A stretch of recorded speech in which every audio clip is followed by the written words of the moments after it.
আসসালামু আলাইকুম প্রিয় দেশবাসী, আশা করি আল্লাহর রহমতে আলহামদুলিল্লাহ আপনারা সবাই ভালো আছেন। আমিও আলহামদুলিল্লাহ যেভাবে আছি আলহামদুলিল্লাহ ভালো আছি। আপনাদের মাঝে আসলাম। আমি কাজ করতেছি, হঠাৎ করে জানি 11:30 বাজে। এখন কাজ বন্ধ করে দিল, বুঝলাম না। আমরা 10 মিনিট ধরে বসে আছি। আমার পঙ্কিরাজ, সাথে আমাদের আরেকটা গাড়ি, এই দুইটা গাড়ি আমরা একসাথে চালাইতেছে। আর একটা আছে এখান থেকে 15 কিলোমিটার দূরে, ওইখানে আরও কয়েকটা গাড়ি আছে, ওর সাথে চলতেছে। তো শীতের মৌসুম, রোদটা অনেক ভালো লাগতেছে। 11:30 বাজে, কিন্তু রোদ যেটা উঠছে মনে হয় না যে রোদ উঠছে। বাতাসটা অনেক ঠান্ডা ঠান্ডা লাগতেছে, বাতাসও আছে সঙ্গে।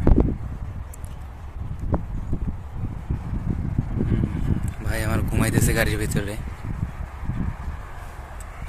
তো যেদিকে দেখাবেন খালি মরুভূমি ছাড়া আর কিছু নেই।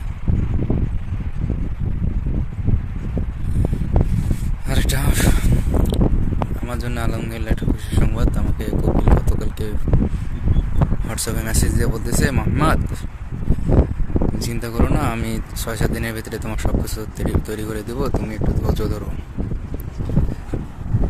তো আলহামদুলিল্লাহ আমি একটু খুশি যে বানাইলে আমি স্থায়ী হতে পারবো, কারণ অবৈধ আর কতদিন থাকবো জানি না। তো আল্লাহর কাছে সারাক্ষণ সবসময় বলি, আমার মা বাবাও দোয়া করে, আমার নানি দোয়া করে সব সময়, আল্লাহ পাক যেন আমার মনে আশাটা পূরণ করে। আমি সৌদি আরবে প্রায় 9 মাস, 9.5 মাস হয়ে যাচ্ছে, 9.5 মাসের কাছাকাছি। এখন পর্যন্ত আমি উমরা করতে পারিনি। মনের ভিতরে অনেক কষ্ট নিয়ে আছি আমি। আল্লাহর কাছে সবসময় বলি যেন আমি উমরাটা যেন করতে পারি। তো আপনারা সবাই একটু দোয়া করবেন আমার জন্য, আমার ভিডিওটা দেখবেন, দোয়া করবেন। আপনাদের দোয়া ছাড়া কোনো কিছু হবে না, আর আল্লাহ পাকের অশেষ রহমত ছাড়া কোনো কিছু করা সম্ভব না।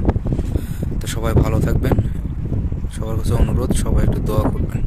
আসসালামু আলাইকুম ওয়া রাহমাতুল্লাহি ওয়া বারাকাতুহু।